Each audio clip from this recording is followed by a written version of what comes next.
साम्राज्य, सामान्यांचा असामान्य आवाज। सोलापुरातून अतिशय दुःखद बातमी समोर आली असून ज्येष्ठ पत्रकार बळीराम सर्वगोड यांचे शुक्रवारी रात्री अपघाती निधन झाले आहे। याबाबत त्यांचे चिरंजीव शुभम सर्वगोड यांच्याकडून अधिकृत माहिती मिळाली आहे। मयत बळीराम सर्वगोड हे दैनिक सुराज्यमध्ये कार्यरत होते। काम संपवून रात्री 9:30च्या सुमारास ते आपल्या गावी उत्तर सोलापूर तालुक्यातील बीबी दारफळ येथे आपल्या स्प्लेंडर MH13 DX 1931 या दुचाकीवरून जात असताना बाळे पुलावर त्यांना पाठीमागून MH13 CG 3015 या होंडा स्कूटी या वाहनाने जोरदार धडक दिली। होंडा स्कूटीवाला गाडी सोडून फरार झाला। त्यामुळे या धडकेने त्यांची गाडी पुलावरील डिव्हायडरला जाऊन ठोकली। त्यात डोक्याला मार लागून ते गंभीर जखमी होऊन त्यांचा मृत्यू झाल्याची माहिती मिळत आहे।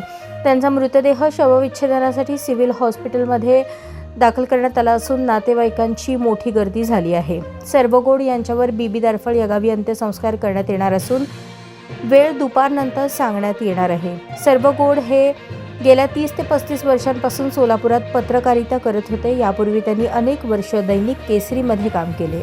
त्यांच्या पश्चात पत्नी, मुलगा असा परिवार आहे।